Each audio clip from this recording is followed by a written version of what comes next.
Learn to work harder on yourself than you do on your job. For things to change for you, you've got to change. Otherwise, it isn't going to change. Before I met Mr. Shove, I used to say, I sure hope things will change. Right? That seemed to be my only hope. If it isn't going to change, I'm in serious trouble. And then I discovered it isn't going to change, so I'm in serious trouble.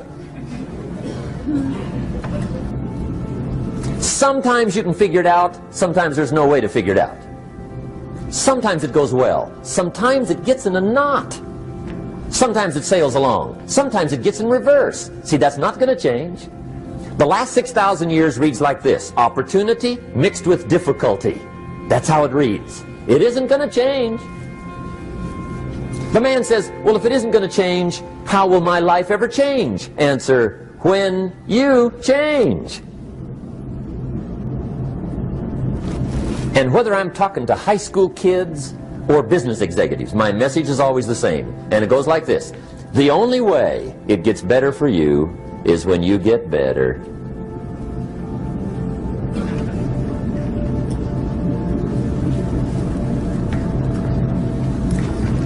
Let me give you the 4 major lessons in life to learn. Here's 4 majors. It's good to study the majors. In our weekend seminar we teach, some people don't do well because they major in minor things. You've got to be on the lookout. At the end of every week, end of every month, you've got to check, make sure you're not spending major time on minor things. We go through that whole series. Majors and minors. Now, let me give you 2 phrases before we get to the 4 majors. This will set it up and you'll see where I'm going. 2 key phrases for your notes. Here's the first one. Life and business is like the changing seasons. That's the first phrase. Life and business is like the changing seasons. One of the best ways to describe life, it's like the seasons. Frank Sinatra sings, life is like the seasons. Now here's the second phrase. Very important. You cannot change the seasons, but you can change yourself. You can't change the seasons, but you can change yourself. And see, that's how life gets better for you, not by chance, but by change. Now here's the 4 major lessons in life to learn. I've got my first book finished, came out a couple of weeks ago. This is in it, the 4 major lessons in life to learn. Here they are. Number 1, learn how to handle the winters. That's lesson 1. They come right after falls, with regularity. Some are long and some are short and some are hard and some are easy, but they keep coming. You must learn to handle the nights. They come right after days. You must learn to handle difficulty. It comes right after opportunity. You must learn to handle recessions. They always follow progressions. For the last 6,000. See, it isn't going to change. The lesson you must learn is how to handle it. And there's all kinds of winters, right? The winter when you can't figure it out. The winter when it all goes smash. The winter when it turns belly up. The winter when it won't work, when you've run out of money and you've got a broken heart. See, those are winter times. There's all kinds. Economic winters, social winters, personal winters. When your heart is smashed in 1,000 pieces and the nights are unusually long, your prayers seem to go no higher than your head. It's winter time. Barbara Streisand sings, it used to be so natural to talk about forever, but used to be's don't count anymore. They just lay on the floor till we sweep them away. You don't sing me love songs, and you don't say you need me, and you don't bring me flowers anymore. A song of winter. But see, the disappointments come. Those are normal. That's part of life. But the question is, how do you handle it? How do you handle the coming winters and the disappointments and the downtimes? Well, you can't get rid of January by tearing it off the calendar. But here's what you can do. You can get stronger, you can get wiser, and you can get better. The winters won't change, but you can. And that's how life changes for you. See, before I understood, when it was winter, I used to wish it was summer. I didn't understand. When it was hard, I used to wish it was easy. I didn't know. And then Mr. Schoaf gave me a part of his very unique philosophy when he said, "Don't wish it was easier, wish you were better." See, that triggered my whole life change. Don't wish for less problems, wish for more skills. Don't wish for less challenge, wish for more wisdom.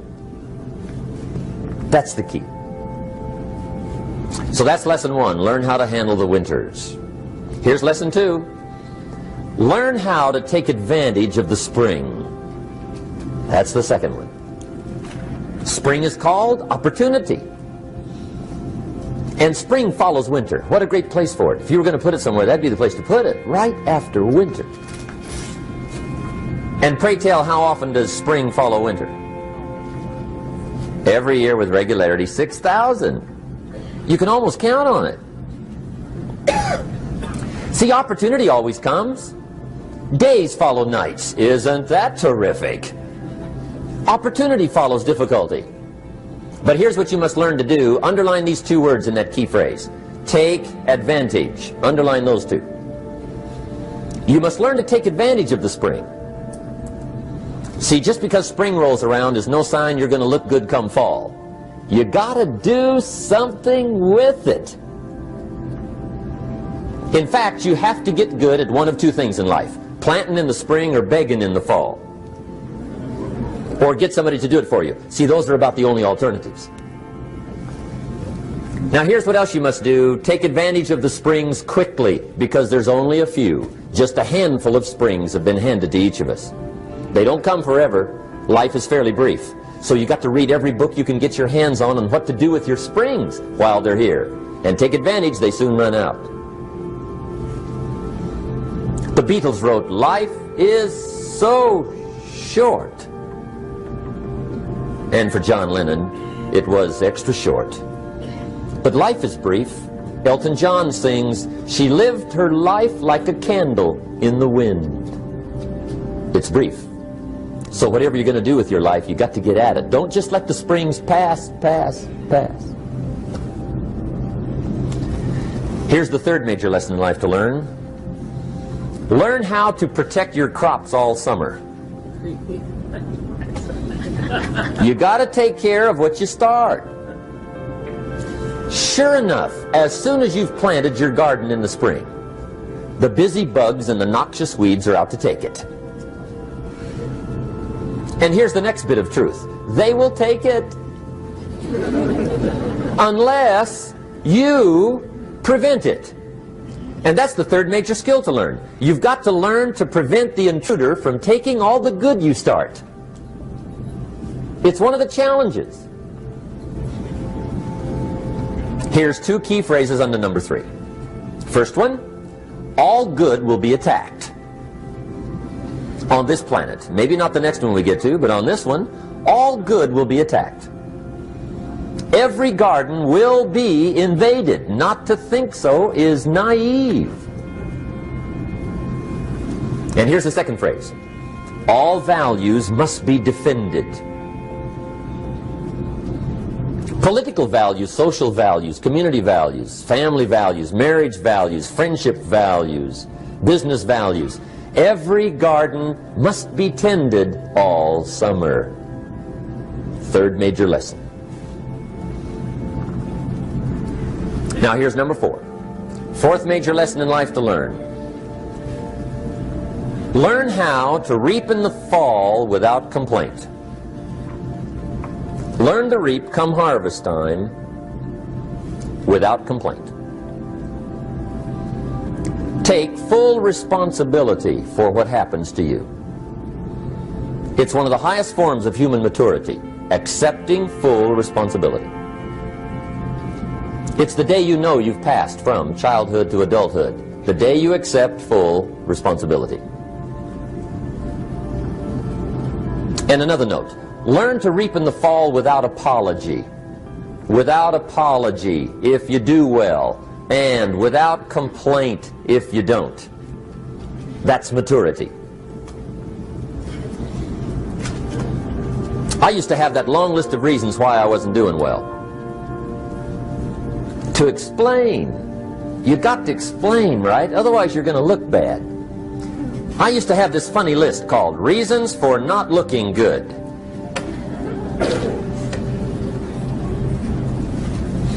I used to blame the government. I mean, you can believe that or not. It was at the top of my list. I had a lecture second to none. The government. That was on my list. I used to blame taxes. Look what you got left after they take everything. And they expect you to do well. That was on my list there. Prices, that one's easy, right? You walk into the supermarket with $20, come out with a little half bag. So I had that on my list.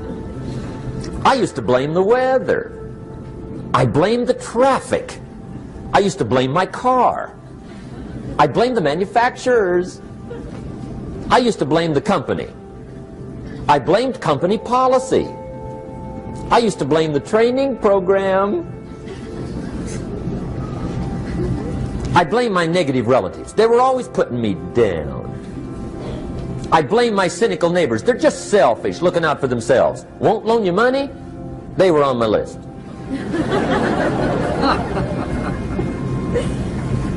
I used to blame the economy. I blame the community. That's a pretty good list for not doing well, isn't it? I thought it was good. I'll never forget one day, Mr. Schoaf was very kind, but he was also very blunt, and this was no exception. And I'm glad he was blunt. There's a lot of things I'd have missed if he hadn't have been blunt. One day, with sort of a curious look on his face, he said, "Jim, just out of curiosity, tell me, how come you haven't done well up until now?" Excellent question. I thought, well, so I won't look too bad, I'll go through my list. And this list I just gave you, I put that on him. And he was very patient. He let me go through the whole thing, the government, the weather. I went through this whole thing. When I finished, he looked my list over very carefully. He said, "Mr. Rohn, big problem with your list. You ain't on it." How brilliant.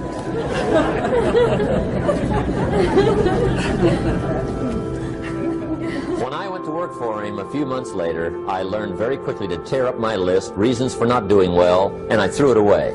And I got me a fresh piece of paper. And I put one word on it. Me. There's a Black Heritage spiritual that says, "It's not my mother nor my father, nor my brother nor my sister, but it's me, oh Lord, standing in the need of prayer." See, I used to blame everything outside. And then let me give you a little philosophy that helped turn my life around.